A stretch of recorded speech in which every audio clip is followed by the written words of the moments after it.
भारत जो है वो एक तरह से मध्यस्थता करने का काम करता है और जी भारत की डाइवर्सिटी की पॉलिटिक्स है। यहाँ पे अलग अलग पंथ धर्म मजहब की राजनीति भी होती है, सबको लेके चलना होता है। मुझे नहीं जी लगता है कि भारत 1990 से लेके आज तक कभी गल्फ के मामले में इंटरफेयर नहीं किया और जी अभी वक्त भारत पे चर्चा करने का नहीं है। आज जी दो तीन बड़ी खबरें हुई। एक जी तो हुती ने नेतन्याहू के जहाज पर हमला कर दिया, जी जी बैलिस्टिक मिसाइल मार दी। उनका जहाज हवा में था और वो बिल्कुल पास से होकर के गुजरी और बच गए बस नेतन्याहू। जी दूसरे, जी आज पूरी दुनिया में इस बात की खबर है कि जो गले मिल रहे हैं प्रिंस सलमान और पाकिस्तान के जनरल और उनके प्रधानमंत्री, जी ये इजराइल जो है, कल तक ये बातें तो हो रही थी, लेकिन आज जी इजराइल इस बात से बेहद सदमे में है कि पाकिस्तान से कैसे सऊदी अरबिया ने बात कर लिया। तीसरी जी बड़ी खबर कि तुर्की भी अब बीच बीच में आ रहे हैं। जी अभी जो कल हम लोग जो बात कर रहे थे जी कि एक जंग होनी है जो आखिरी जंग होगी और वही निर्णायक जंग होगी। जी जैसे मुसोलिनी, एक आखिरी जंग हुई और मुसोलिनी उसमें खत्म हो गए, उसी तरह जी से एक आखिरी जंग होगी जो अमन के दुश्मन, जो फिलिस्तीन गजा के बेगुनाहों को मार रहे नेतन्याहू, उनका क्या होगा ये अल्लाह ही जानता है। लेकिन जी एक जंग ऐसा लग रहा है कि हूती और अरब की तरफ से तो जो सिग्नल आ रहा है कि अब जी पाकिस्तान भी अरब में अपना बेस बनाने जा रहा है। अभी तक जो जी सिग्नल आज मिला है कि एक जी बहुत बड़ी सैन्य ताकत अरब में रहेगी और अमेरिका को वहां से बाहर निकाला जाएगा। और इधर ईरान, अगर ये चारों तरफ से हमला होता है तो अमेरिका भी नहीं बचा पाएगा इसराइल को। और हम्म, इसके बाद निशाना अमेरिका भी है, अमेरिका जी बचेगा जी नहीं इस जी लड़ाई में। जैसे रावण की का सर काटा जाता था और फिर निकल जाता था, तो विभीषण ने जी बताया कि अरे इसके नाभि में अमृत है, वहां तीर हम्म, मारो तो ये मर जाएगा। तो जो इजराइल की नाभि है ना, वो अमेरिका है। और आज नहीं तो हम्म, कल इस लड़ाई के बाद आखिरी लड़ाई जो होगी वो सीधे अमेरिका से होगी और लड़ेगा रूस, और बाकी सभी लोग उसके साथ रहेंगे, चाइना, नॉर्थ कोरिया।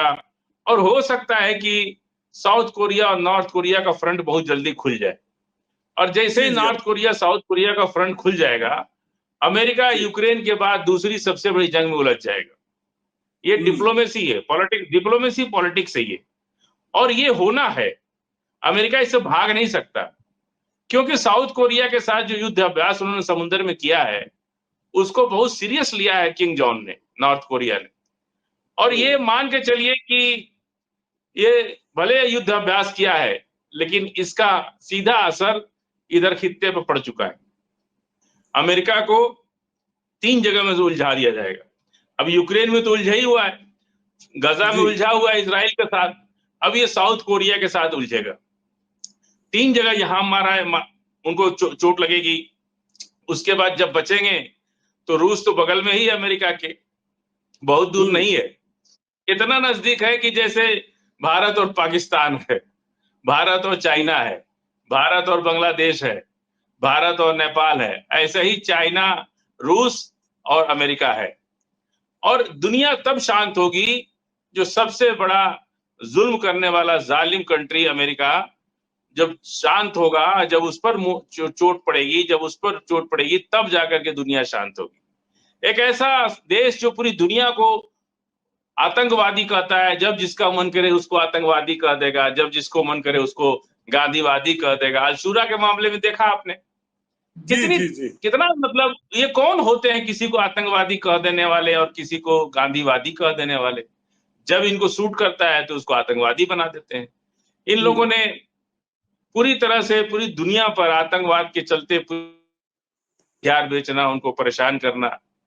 तीसरी बात, नेतन्याहू पूरी तरह से बौखलाए हुए हैं उनका ये कहना है कि पाकिस्तान ने अरब के साथ डील क्यों कर लिया। अरे भाई, आप कौन होते हैं, आप जिम्मेदारी लेने वाले कौन होते हैं? आप ये कहने वाले कौन होते हैं? जिसका मन करेगा वहां से करेगा। अरे ये डील तो बहुत पहले हो जानी चाहिए थी, बहुत लेट हुआ। अगर ये डील पहले हो गई होती तो 64,000 बेगुनाह फिलिस्तीनी नहीं मारे जाते, मगर कुछ कम मारे जाते, 10-20 हजार मारे जाते। मैं तो कह रहा हूं कि बहुत लेट ये हुआ और पहले होना चाहिए था। लेकिन जब अपने पेट पे लात पड़ती है तब दुनिया समझती है। द्रौपदी के 5 पुत्र की जब हत्या हो गई तब द्रौपदी ने चिहाड़ मार के रोना शुरू कर दिया और कहा कि आज मैं जाना कि वियोग क्या होता है। हजारों लाखों लोग मारे गए महाभारत युद्ध में। जब द्रौपदी के 5 बच्चे मारे गए तब द्रौपदी ने कहा युद्ध की विभीषिका, मुझे आज एहसास हो रहा है कि जब मेरा वंश खत्म हो गया। ये नेतन्याहू अपने को बचाने के लिए, अपने मुकदमे से बचाने के लिए इजरायली यहूदी और फिलिस्तीन के मुसलमानों दोनों के साथ नाइंसाफी कर रहे हैं, उनको कत्ल करवा रहे हैं एक दूसरे से। और मसला सिर्फ कोर्ट केस से बचना है और उनका साथ देकर के अमेरिका ये पूरी तरह से जेनोसाइड का दोषी है। इस पूरे यूएन ने जो रिपोर्ट दे दी, देखा आपने यूएन की रिपोर्ट? यूएन ने कहा कि इजराइल ने नरसंहार किया है और नेतन्याहू कह रहे हैं कि ये यूएन कौन होता है रिपोर्ट देने वाला? कौन होता है यूएन? ये कह रहे हैं नेतन्याहू।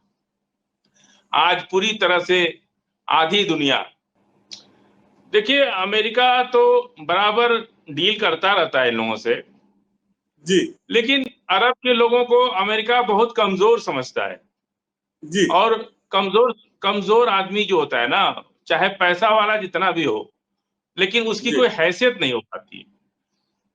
एक विधायक जी मेरे दोस्त हैं, एक शादी में रिवॉल्वर खरीद लिए, लाइसेंस बनवा लिए और शादी में पहुंच गए, निकाले और उनसे ट्रिगर नहीं दब रहा था, घोड़ा ही नहीं दब रहा था। तो एक दरोगा जी बगल में खड़े थे, उन्होंने ले करके उसको फायर किया। जब 4-5 लोग जो से शादी उदी में जोश में आ जाते हैं लोग, तो अपनी अपनी बंदूक निकाल के लोग फायर करने लगते हैं। वो विधायक जी निकाल तो लिए लेकिन उनसे घोड़े नहीं दब रहा। तो मसला ये नहीं है कि आपने हथियार क्या खरीद लिया, मसला ये है कि आपके पास जिगरा कितना है। लड़ाई हमेशा जिगरे से होती है, लड़ाई हमेशा भी हिम्मत से होती है। कभी भी लड़ाई, ठीक है हथियार भी जरूरी है, लेकिन अफगानिस्तान ने तो धूल चटा के भेज दिया अमेरिका को। बहुत कमजोर देश था, उसकी तो जीडीपी में कोई नंबर भी नहीं है और तब तो वो एक आतंकवादी संगठन अमेरिका की निगाह में था। जिस तालिबान ने जो लड़ाई शुरू की, अमेरिका के लाख जुल्म के बावजूद भी कभी भी तालिबान ने तो सर नहीं झुकाया, कभी उनके आगे घुटने नहीं टेके और अमेरिका को वहां से जाना पड़ा। एक बहुत बड़ी मिसाल है ये। इसलिए क्या कतर अमेरिका से, अफगानिस्तान से भी छोटा है या अफगानिस्तान से भी कमजोर उसकी जीडीपी है? अगर आपके पास कोई टीम नहीं है तो आपको टीम बनानी पड़ेगी ना, और नहीं है तो कोई टीम हायर करनी पड़ेगी। देखिए बाढ़ में नॉर्मल टाइम में सांप बिच्छी गोजर सब एक दूसरे को खा जाते हैं, लेकिन जब बाढ़ आती है ना तो सांप बिच्छी गोजर एक ही पेड़ पर चढ़ जाते हैं, कोई किसी को तब नहीं खाता है। बाढ़ के समय में कोई किसी को नहीं खाता है। कितना इन जीव जंतुओं में भी कितना सेंस है, और हम तो इंसान हैं। आज जो कतर पे हमला हुआ, अरब को अंदर से ये तो लग ही रहा है कि कल जद्दा पे भी हो सकता है, कल रियाद पे भी हो सकता है, कल दुबई पे भी, यूएई पे भी हो सकता है, दुबई पे भी हो सकता है, किसी की भी ऊपर हमला हो सकता है। और ये हमले के बाद एक कह दिया जाएगा कि ये हमास को पनाह दे रहे थे, इसलिए हमला हमने कर दिया। और दुनिया में कौन कहेगा कि भाई आपने गलत किया? ये कहेगा कौन? कोई कहने वाला नहीं बचेगा। ये तो वक्त रहे, आज जो हम लोग तस्वीर देख रहे हैं, ये कल इस पर हम लोग चर्चा कर रहे थे और पूरी दुनिया नाउम्मीद सी हो गई, पूरी दुनिया नाउम्मीद सी हो गई थी। लेकिन आज की तस्वीर ने थोड़ा लोगों की उम्मीद बदली और जो लोग बहुत खुश हो रहे थे, इजराइल जैसे लोग, आज उनको भी थोड़ा सदमा लगा है। अब सोचने पर मजबूर होना पड़ रहा है कि आगे हमारा भविष्य क्या होगा। इतना तो तय है कि पाकिस्तान की आर्मी, ईरान की आर्मी और थोड़ा मोड़ा जो कतर और अरब के पास जो कुछ है, थोड़ा मोड़ा मिला करके एक मजबूत संगठन तो बन ही जाएगा। उधर अफगानिस्तान है, उधर इराक है, ईरान है, सीरिया है।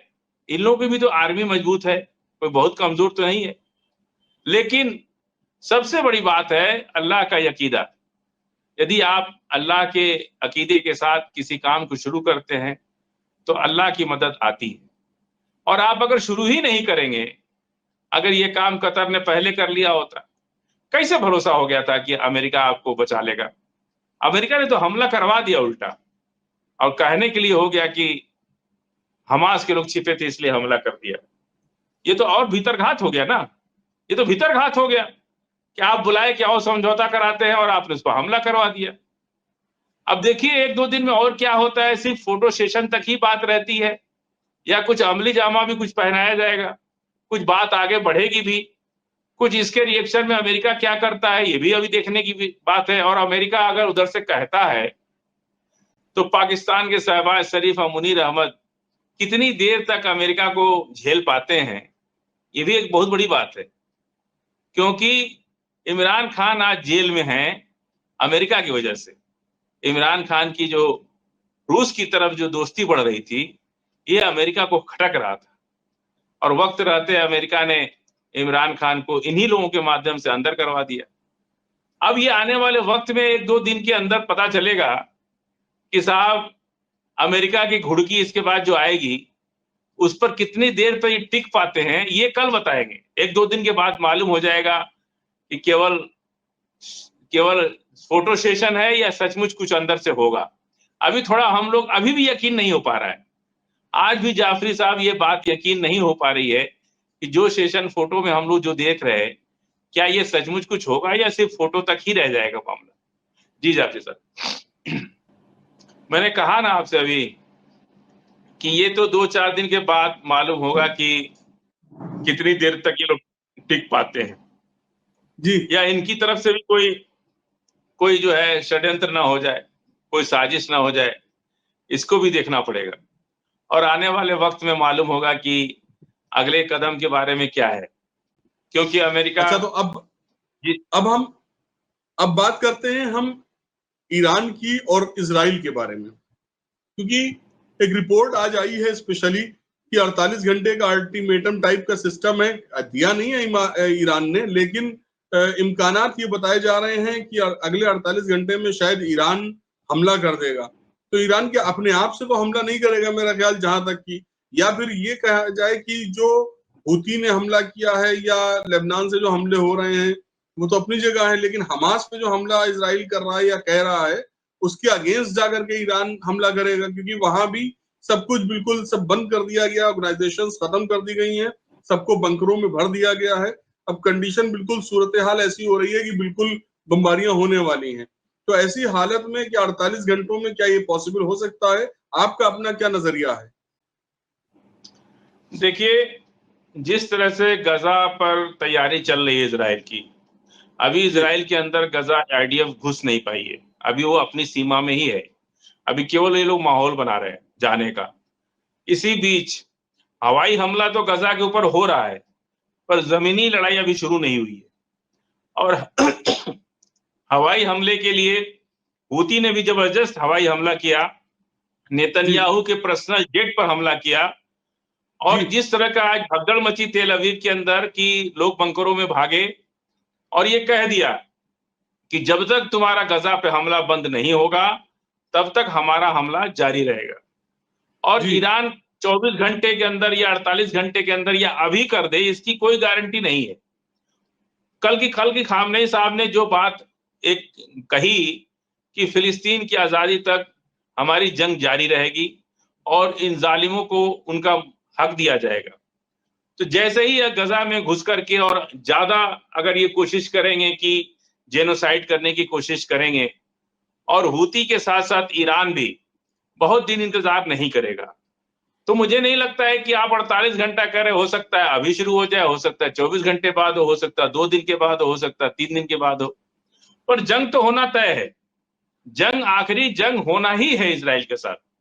अब उस जंग में कौन किधर से रहेगा ये अभी आने वाला वक्त बताएगा। लेकिन ईरान की तरफ से पूरी दुनिया को यकीन है कि गजा के साथ अगर कोई खड़ा है तो ईमानदारी से ईरान खड़ा है। बाकी सब लोगों का अभी कुछ ठीक नहीं है कि अरब अमेरिका के सामने टिक पाता है कि नहीं पाता है, या पाकिस्तान टिक पाता है कि नहीं टिक पाता है। अभी इस पर कुछ यकीन के साथ नहीं कहा जा सकता है। जी।